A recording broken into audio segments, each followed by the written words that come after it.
Welcome to Dialled-in-Travel, a new show where we speak to industry leaders, creatives, and innovators about their insider picks to exciting global destinations.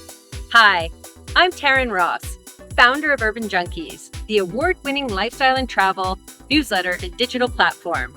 Dialed-In Travel is recorded on location at each destination. And at the end of every episode, you'll have a list of recommendations with insider tips, all pinned on a digital map to inspire your next trip.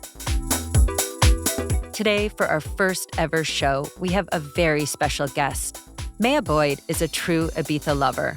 She's the author of Ibiza Bohemia by Aseline. She's a longtime Ibiza contributor to Condé Nast Traveler, as well as several other leading publications.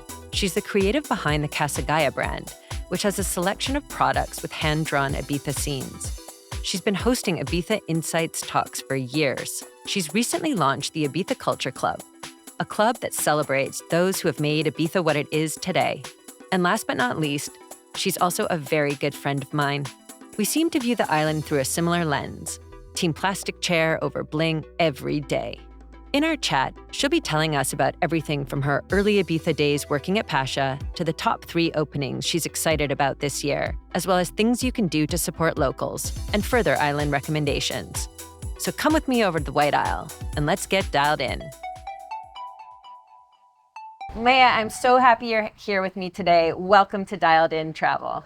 Oh my God, thank you so much for having me. And I can't think of a more perfect place than here. I know. To have this chat, we had to be at the Fish Shack. And I've already had a swim, so, killing 2 birds with 1 stone. Very Ibiza. So getting right into it, yes, I was trying to think about when we first met. I don't know if you remember, but from what I remember, I went to your old office in Westbourne Studios in London. And I think the year was 2010. I was asking if you would contribute to the first Ibiza guide I did. The magazine, the beautiful magazine. No, even before that, the website. Okay. And I remember you coming down the stairs and you were a bit like, who is this Canadian? And yeah, you weren't sure about me at first, but we became great friends. We certainly did. You've been a constant in my Ibiza life now for 15 years, I guess. And you're right. It's not just because we get along so well, it's because we have this shared sense of the real Ibiza, and the authentic side of Ibiza. And as you say, I would choose a plastic chair over a sun lounger at an unnamed beach club any day of the week.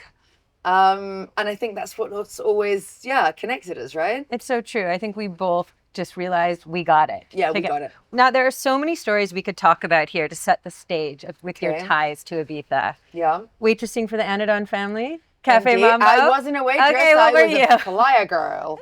And that doesn't exist anymore because it's environmentally unfriendly. Yeah, that's good. But my first job in Ibiza, I stood in the square in San Antonio by the fountains at 19, handing out flyers that said chupito gratis, so free shot. And anybody who handed them in at Mambo, when they had my initials on them, would get a free shot. And I would get a peseta. Oh, yeah. Well, at least you got to work there. I always tease Heavy that I applied to work at Cafe Mambo in whatever capacity and I was rejected. So. Oh, I wouldn't worry too much. I got fired after 3 months in the most dramatic of fashions after having gone to the radio one weekend. God, that feels like a lifetime ago. Gone to the radio one weekend and fell asleep on the rocks at Punta Galera for around 3 days. Oh my God. And I got back to work and Javi was like, do you know what?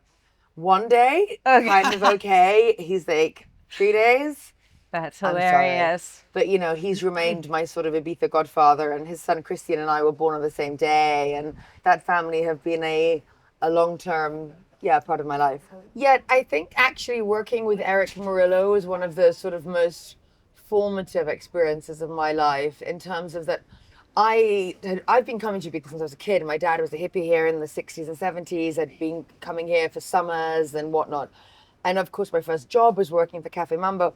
But I was 19, I was doing a season. But it wasn't until I moved back alone in 2009, after having lived in Argentina for a long time and the States and whatnot, I moved back to Ibiza alone. And that's when I started working with Eric.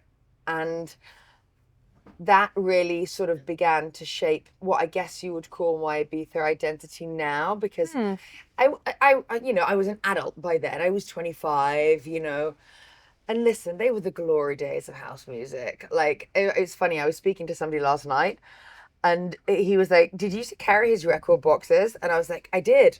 When they were record boxes, Yeah. because there's no glory in carrying someone's USB stick. Yeah, exactly. Like that's not a thing.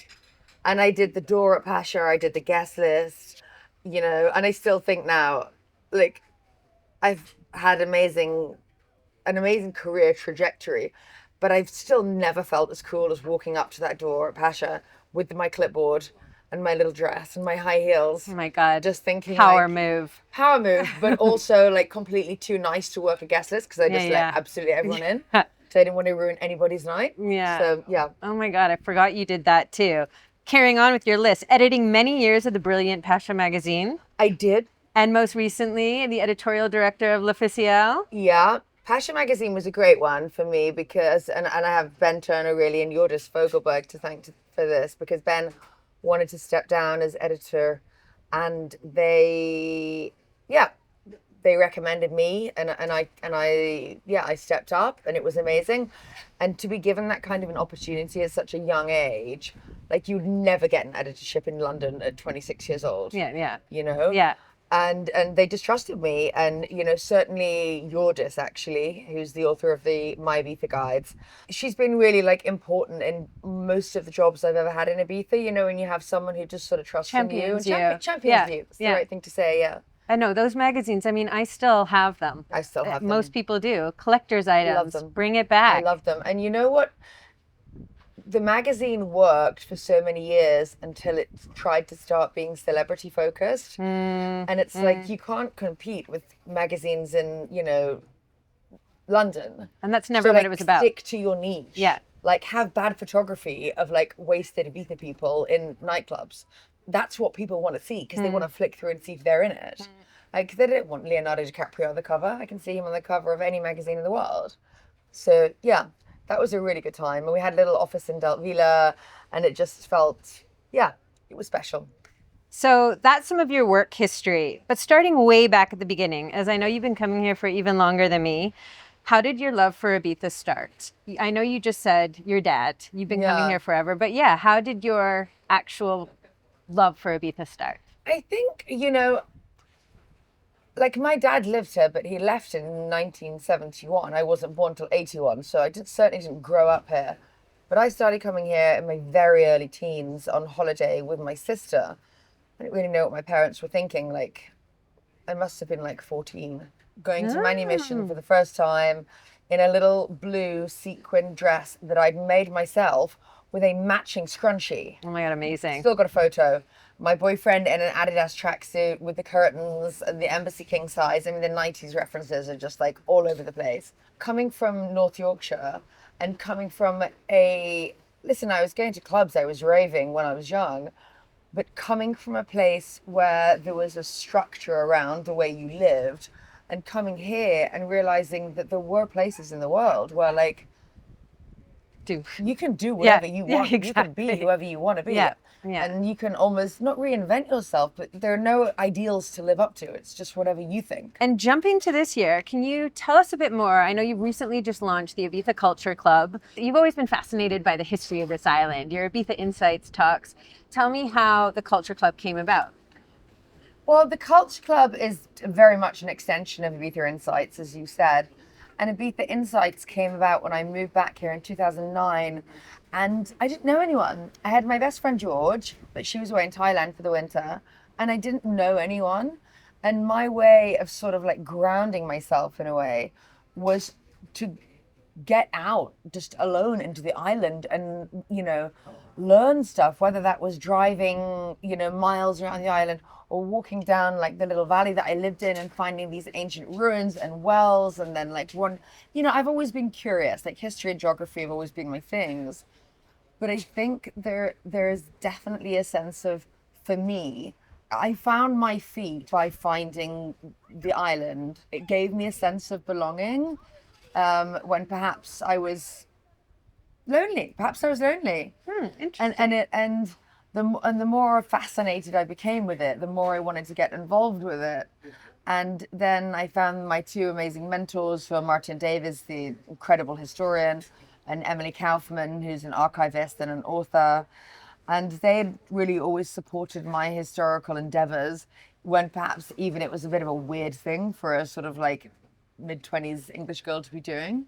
I don't think that the international community necessarily have a great depth of understanding about the incredible culture and history of Ibiza. And it is incredible. It's like Ibiza is to the historian what the Galapagos are to the naturalist. Like, you scratch the surface and it's like Carthaginians, Phoenicians, Moors, Vandals, Goths, Romans, Greeks. I mean, it's like unbelievable. And a lot of people don't know this stuff, but I don't think it's from a sense of apathy or like they don't care. It's really hard to find out. Everything's in Spanish or Catalan, you know, and unless you want to go sit in a library, which I do all the time, it's not like a readily available source of information.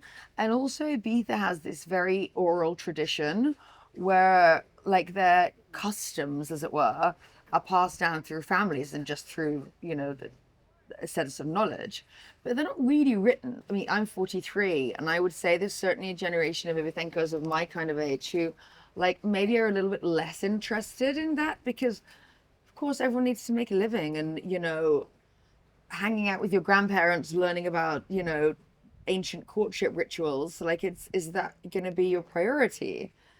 And I think that there is a real oral tradition cannot skip a generation. Like, if you don't tell your kids, then they can't tell theirs. Yeah. And I just feel like an sort of unusually strong sense of responsibility to archive this stuff, but archive it in multiple languages where people can become involved, you know, and can feel a sense of stewardship and, you know, feel perhaps more of a sense of gratitude towards the Ibizencos, because at the end of the day, we're all guests here, and we can't forget that we're guests. Yeah. Like, however long we've lived here. Very important. Yeah. No, I'm really excited to see what you do with it. And also the fun side of that. I saw you post a photo the other day about you backstage at Pacha when you were working there. And I was telling you I had a very similar moment at Amnesia. Yeah. And that really was a moment in time. Yeah, it was. And I think history doesn't have to mean 2,500 years ago. History is just something that doesn't happen anymore. And we were very lucky in that we lived here in the days like the halcyon days of house music. And I say halcyon because there were no phones. Well, there were Blackberries, but come on. You know, it was free, it was wild, it was, you know, very much unregulated. I think that what people sometimes, like, preservation is a massive buzzword in Ibiza right now, as it should be. But it generally is spoken about in terms of environmental preservation. So, you know, saving the Posidonia, saving the lizards, regenerating the soil, regenerative agriculture. And these are big stories. Like, they should absolutely have all the funding they have. They should have all of the support. But what I think is that people are forgetting about the social and anthropological history of the island, the way people live. Yeah. And when I say people, I'm not interested in kings and queens. I'm interested in like normal people.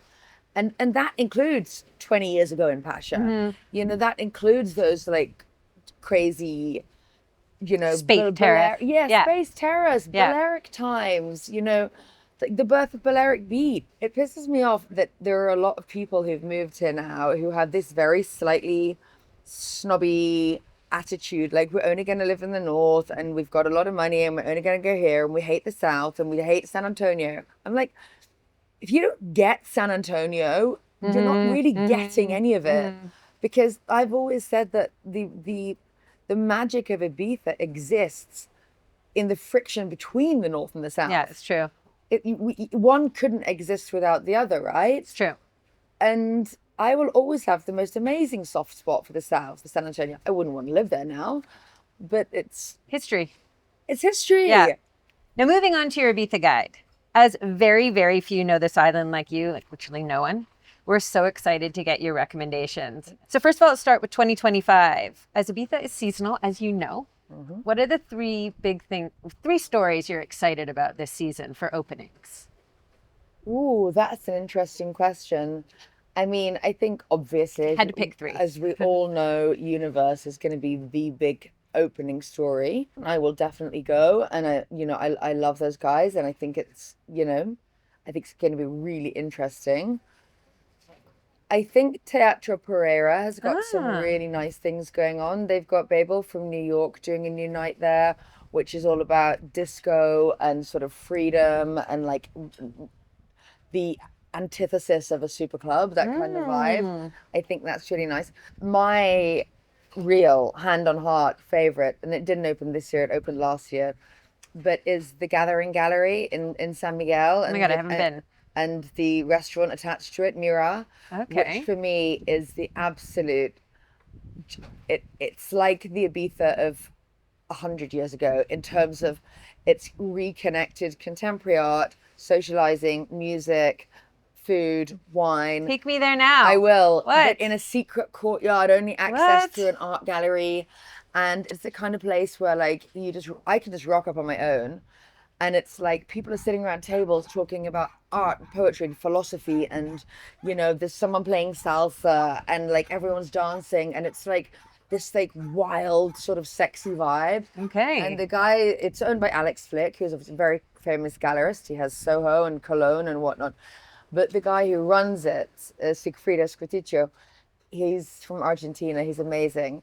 And I think what he's created there is this real feeling of like the Ibiza of yesteryear, where like anything goes. Okay. Very Anything. excited. Yeah. Okay. And for other new things you're excited about, any new hotels or any new things at hotels this year? Oh, okay. New things at hotels.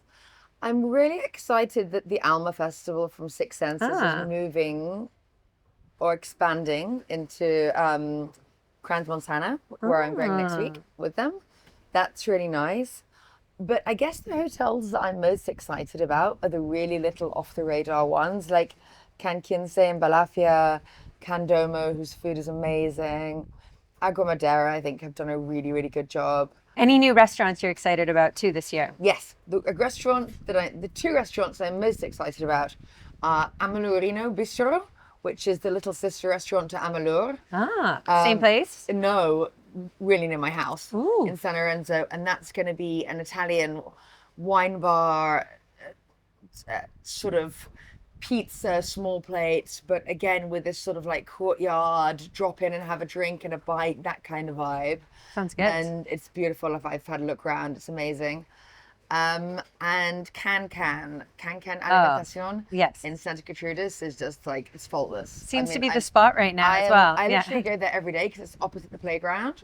So I can put my kids in the playground and sit there instead of having to sit on a park bench. And what is it there? It's essentially a deli, right? It's an Italian deli, but it's run by like the couple who own it, Melania and Giulio. They are so passionate about their produce, the provenance. Everything changes every day. They do these beautiful big boards of like hams and cheeses and things. Amazing cocktails. Best place for a Negroni on the island. Okay. And it's just fun, and everyone goes there, and it's like you can go there at 4 and have a coffee or a glass of wine, or you can go there at like 1 a.m. and have a little boogie. What about trends? Any kind of like random trend that you're seeing coming through this year? Good ones or bad ones? Either one. I'm definitely still seeing the trend towards people wanting to be seen at pricier and more upmarket places. And you know what? People complain about that. They're like, Ibiza's changed. Ibiza's not the same as it used to be. Where is? And like, we evolved. When you came, you brought change. Yeah. When I came, I brought change. And I think the only thing that we can remain responsible for is upholding the spirit of the island. Like, we can't stop change. We don't have that power. And sure, I wish everywhere looked like the Fish Shack. But, that's never going to, we don't have control over that. And I really think you just have to take a sense of personal responsibility for what you're bringing to the table, and sort of stop like criticizing other people, because everywhere's changed. Bali's changed, London's changed, New York's changed. Well put, and you can still find whatever you're looking for, right? You just have to look hard enough. Exactly. Okay, so those are new things for 2025. If now we can move on to your constant favorites. Some of these we'll already have covered, but if you can give me one pick for each question and a why. Okay. All right, so let's start with restaurants. Favorite place to go for a long lunch? Favorite place to go for a long lunch is, my favorite place to go for a long lunch would probably be Sesbokis. Good call. Yeah. Good call. Why? Because it's been family run for 50 years and it feels like it's under the radar. Still, And does. and even when you see like the sort of jet set crowd there, they're also being under the radar. So true. If you can get down that hill, you're welcome. Yeah, exactly. And actually the owner, the old owner, who is not even that old, but maybe 70, he passed away last week. Ah. And he had like literally been a fisherman all his life. And I just love that. Like, you know, he started the place with his wife and a little baby sleeping under the bar. And now it's that little baby that runs it. And, you know, For something really authentic, old school Ibiza, any time of day. Any time of day? Yes. Baronita. Yes. Without a doubt. Why? Tell me about it. Because it's the perennial, it's just, it doesn't change. You know, they don't pander to anyone. Like, it's just, it is exactly what it is. There's no frills, there's no nothing. And it just works. It just works. Yeah. For something really creative, modern, like new chef, or just something you feel is really exciting. I would have to say Mira again. Really? Yeah. Damn. That for me is the most exciting restaurant on the island right now. Okay, great. Somewhere for a celebration. Where are you going? Birthday? I mean, it always used to be a Shaku, but then it moved. I think as Taryn has always just felt like, you know, you've got the old school Ibiza vibe, but it also feels elevated in a way that, you know, just white tablecloths and nice glasses. And, Good pick. Good pick. Yeah. White tablecloth always. Yeah. Okay, now onto beaches. Favorite beach if you want to see people? Benares. Benares is my local beach. It's 9 minutes from my house, and I'm there probably 5 days a week. And I go and swim there when I drop the kids off at school, and I go there winter and summer, and yeah. Are you a bongo or no? Sunday bongo? I love a bongo. Okay. I love it. I love a drumming session. I love it. Okay, of course you do. And where do you go if you want to hide? A tiny, tiny slip of a cove in the north near Kalashiraka. I don't even know what its name is. I'm learning so much. Like 3 fishermen's huts and just a tiny stretch of sand. And we go there, and in the winter we go and we take a little barbecue with us, because of course you can do that in the winter. And my kids snorkel and jump off the rocks, and it's like, yeah, hidden. Sounds amazing. Favorite sunset spot? Favorite sunset spot would probably be the top of Satalaya, although I don't get there that often. But yeah, because you get a 360. It's the only place you really get a 360. West side of the island. Yeah. Favorite places to stay? Okay. First of all, if you're going to treat yourself, luxury hotel.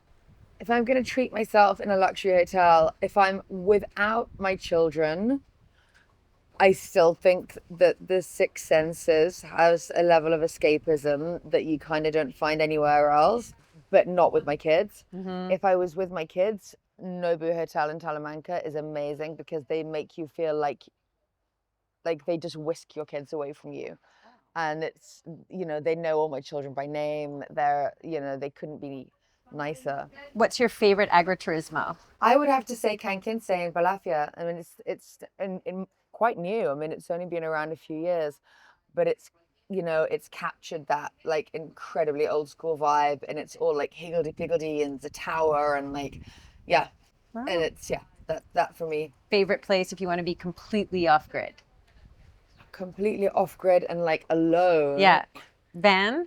My van, my beloved van. I would say if I wanted to be completely off grid, somewhere like Can Pardal, maybe in San Miguel, which has like 3 rooms and is very old school and unmodernized. Well, it just feels like no one's ever going to find you there. Okay. It's like tucked in by the church. Like, okay. What about in Ibiza town? You want to do something in town? In Ibiza, what do I want to stay there? Yeah, you want to stay there. Torre del Canonigo up in Del Vila. Good call. Yeah. Good call. And it used to be La Ventana, because that La Ventana has a secret roof terrace, which like nobody knows about, which is tiny. And top tip, an IMS, if you could get that roof terrace, you're basically looking over IMS, having the whole IMS experience. but you're in this tiny little booth. Best like, seat in the yeah, house. best seat in the house. Best seat in the house. Love it. Yeah. Is there a reasonable room left if you were giving advice on where you can? Yes, Hostel Talamanca. Very true. I Yes. love Hostel Talamanca, and you know what? The architecture is amazing. If anyone bothers to look, it was designed by, if I'm not incorrect, Owen Bronner in I think it was the 1950s, but it was the original bathing house of Talamanca Beach. It's where like the women used to go and get changed, like to go into the sea. Did not know that. It was they called it the balneario. So like it's got proper heritage and history, and you can still get like a single room for 60 euros. Is there a villa rental company or actual villa that you love? I love both of the Fincadelica villas, Shuraka beautiful. and San Lorenzo. And in terms of a villa rental company, I mean, it's Serena Cook at Deliciously Sorted. Always. She's the OG. She's been doing it for the longest. She's got the best clients, and she's the real deal. Like, she knows what she's doing. She speaks the language. She knows the locals. She's put the hard yards in. I have a huge amount of respect for her. Favorite nightclub back in the day? Pacha. Favorite nightclub now? None. I knew you were going to say that. Yeah, I don't really go to nightclubs anymore. I mean, Special occasion. Special occasion. Universe. Yeah, maybe. I might nip into Pacha now and again, but yeah. No. Okay. What about names to know? A couple of people here, 2 to 3 names of people you think are really doing interesting things on the island right now. Okay, so Alexia Pozzoni and Diego Alonso are, in my mind, the best. I hesitate to call them interior designers because they're more than that. They're like artisans. They source antiques and incredible, artifacts from all over the world. They're based between Ibiza, Goa, and Marrakesh, like the original hippie trail. Yeah. And they are like the real deal. Like she grew up here as the daughter of a DJ in the 80s, going around to their house, which is just wild. That's my sort of safe space and my downtime. Otherwise, I would say Aldo Kodak and Claudina Damante from The Rose in Santa Gertrudis. Okay. Again, been here for a long time. Uruguayan couple, artists, but just like fabulous. Sound fun. And then Muji from La Paloma and Luca from Macau. La Paloma looks a lot bigger. I haven't been in years, but just ran in the other day. Yeah. Wow. Yeah, looks good. Okay. Wellbeing Little Black Book. Just a couple of quick names. If you hiking, who's in your Little Black Book? Ibiza Hike Station, Manuel. Massage, a woman called Paola, but I don't even know her surname, but she does amazing massage with cupping and acupuncture, and she's amazing. I'm sure Paola's WhatsApp is somewhere. Yeah. Spiritual anything. Something very Ibiza. Like, I love a temazcal. I love a good temazcal. where does that here? It goes on all over the place. But I actually took my son, like temazcal, as you know, is like the Mexican sweat lodge.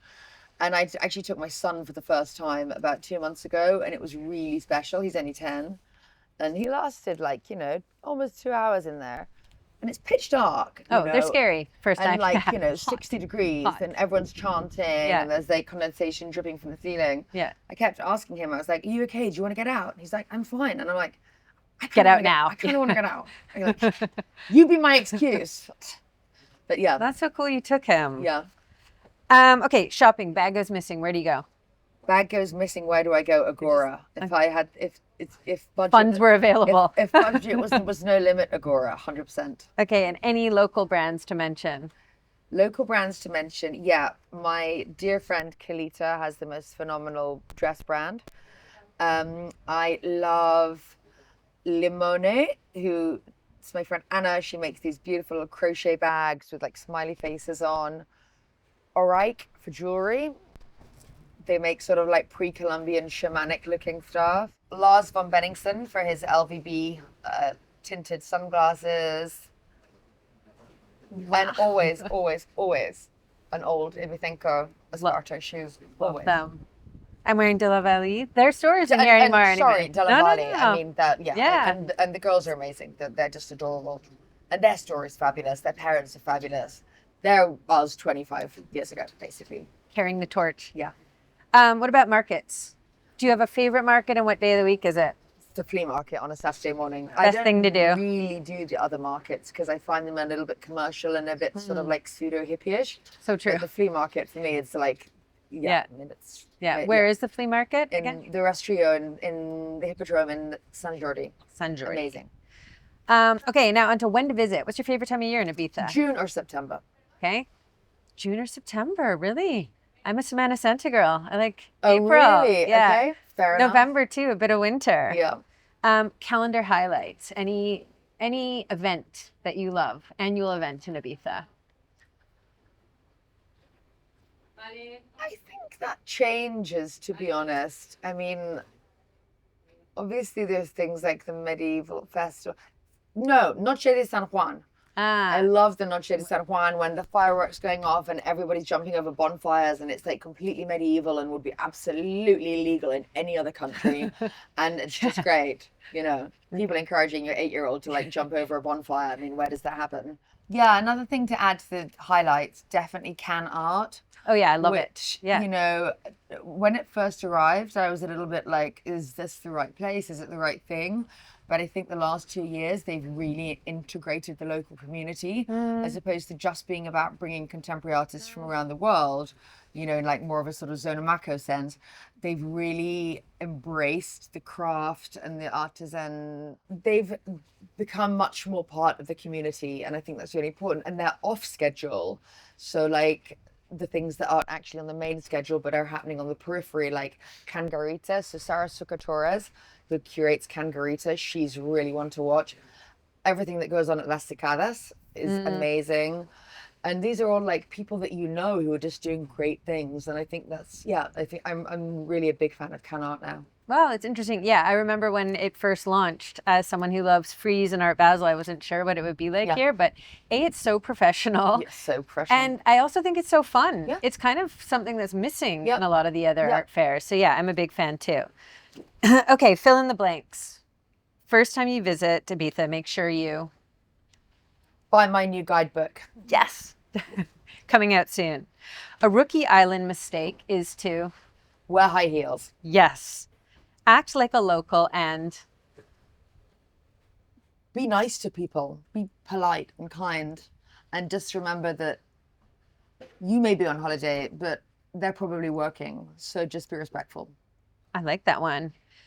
If you want to get a backstage wristband at DC10, you should pay 250 euros. Yeah. For a souvenir, bring back a... Well, I brought back a husband. So, you know.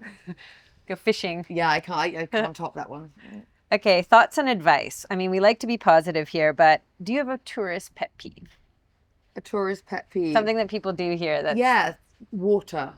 Like, stop treating water like you might treat it in London or wherever. Like we don't have any. Like, we literally don't have any. Like, my taps are dry. Yeah. Like, even little things like leaving the tap running when you're brushing your teeth. Just like stop. Such a good. Like we need signs. There isn't a backup. Yeah. There isn't a backup. So yeah. That might be the same thing I was going to say. And if visitors can do something here for the environment, apart from the obvious, what would you recommend? That use local businesses. Like, you know, it's so tempting to go to, you know, the big supermarkets now in Playa d'Embossa. They've got Ibiza galleries, you know, with all the sort of like super brands, you know. But these brands don't make their money on the island. They just have a presence here. So my advice would always be go to your local shop, go to Can Coronet, go to Can Cariu, go to, you know, all the little bodegas and boutiques and all of this stuff. Such good advice. And be aware that like you're actually contributing to someone's lifestyle in that way and their way of living on an island which you as a tourist have made more expensive for them. So like the least you can do is sort of like pay it back a bit. Really good points. Yeah. Did you mention some of the farms that also have things to buy as well? Yeah, I think, you know, if you can, and obviously I understand that organic and regenerative produce is more expensive, but if you can go to somewhere like Can Cristofol or Juntos, and, you know, where they're like not only growing their own produce, but buying local produce from tiny producers, you know, it's twofold because you're respecting the land and at the same time you're contributing to the people who really care for the island being able to live here. Okay, anything that people would be surprised to learn about Ibiza? It's history. Always it's history. People think Ibiza was invented in like the 70s. Yeah. It's like, I tell you, 2,500 years of history if you've got the time. Okay, music. What song means Ibiza to you? One Oh song. my God, what song Bring means it Ibiza back. for me? Jeez, that is a big question. I know. Okay, you can give me a couple. Okay. It's actually noticing how much Pink Floyd you okay, have well, floating around. Pink Floyd, Wish You Were Here. Okay. But that's my Formentera song. Okay. As is Dire Straits' Brothers in Arms. Okay. A song that will always be Ibiza for me is Leo and Bushwhackers' Oh, really? cover of Finally Love Story. Yeah. That will always forever for me be Space Terrace, you know. I love that Yeah. you can name that. That's Yeah. great. Okay. Yeah. I mean, there is no dress code here, but yeah, top tip. Heels, obviously no heels, but any other top tip about dressing in Ibiza? Dress down. Yeah. Dress down. Or whatever you want, dress down. Just don't, yeah, look nice, but don't like make too much of an effort. And it's like the more expensive a place you're going to, the less effort you should make, you know? Do you know what I mean? Yeah. Like it's, Yeah, you don't want to be turning up at Jondal in heels and a mini dress. No. Like, Okay, last thing, rapid fire 10. I'm going to say two things, you choose one. Okay. Sunrise or sunset? I'd like to say sunrise, but I'm a terrible waker-upper in the morning, so I probably see more sunsets. Okay. Paella or feijoa? Oh, good question, paella. Wow, I'm the only feijoa Yeah. person. Openings or closings? Openings for the anticipation, but closings for the sense that it's like, yes, we got the island back. And Quiet like, time. But I think there's something about openings that's like, You see everyone. you see everyone. Yeah. Yeah. Campo or town? Campo. Yeah. My God, Campo. Yeah. The more Campo, the better. Balearic or tech? Okay, skip. Lout or yacht? Yeah, 100%. I do say that name wrong. Yeah, Yacht. yacht, but Yeah. 100%. Sound bath or fiesta? Ooh. Fiesta, but in a daytime chill kind of way. Guest list or table? Guest list. Yes. Never paying for a table. BA or PJ? EasyJet. Yeah. Sonica or Global? Kiss FM. Yeah, really? Always. Okay. Yeah. Any last words for us regarding Ibiza 2025? You heard it here first from Maya Boyd. I just think, you know what? Just be yourself. Bring your crazy, bring your weird, bring your wildest dreams. Ibiza can be anything for anyone, and I don't think that will ever change. Don't come with too many expectations. I think if you come to this island with too much of a fixed idea of what it's going to be like or what your experience is going to be like, something's not going to suit that. Like, you're going to be disappointed or you're going to be thrown off course. Like, just be open. Be open to anything. Yeah. And, you know, as a very, very intelligent friend of mine said to me recently, if you go back to someone's house after a nightclub and they don't have any books, don't stay. Like, there you go. Thank you so much for Thank doing you this for with me having me. today. I'm so grateful that you took the time, but yeah, it's so nice to see you. And that was just so insightful. I can't wait to dissect everything you recommended. And yeah, thank you so much. Thank you for having me and for letting me have a morning swim. I mean, come on. I love that you found the time to do that. Well, there we go. A quick thank you to our sponsor, Ocean Drive Talamanca Hotel. Ocean Drive Talamanca is one of our favorite places to stay in Ibiza. It's seriously our second home. Set moments from the beach in the locals' much-loved neighborhood, Talamanca. It's the perfect location if you're wanting to do a little bit of everything. It's close to Ibiza town and the clubs, and it's close to the beach and the marina, too. Home to many a DJ passing through. The clientele here may be global, but the staff, many who have been here for several years, instantly make you feel right at home. Other hotel highlights include incredible rooftop views with a sky bar and restaurant that's open to everyone. 4 pools, actually 6 if you count the 2 private pools in the duplex apartments. A laid-back breakfast that's served until 12 p.m. Cars that come with the junior suites when you book online. A hidden subterranean 70s disco den, Piropo, that has a great sound system and can be hired out. A gym, spa services, the proximity to the boardwalk for walks and runs. Their concierge who always seems to be able to book that hard-to-get table. And the overall vibe, People come and go at their own pace here, and there's always someone around to help you out, no matter what time, day or night. Spanish-owned, OD Hotels had one of the first boutique hotels on the island, Ocean Drive, and they now have 5 OD neighborhood hotels in Spanish destinations, including, in addition to Ibiza, Sevilla, Madrid, and Barcelona.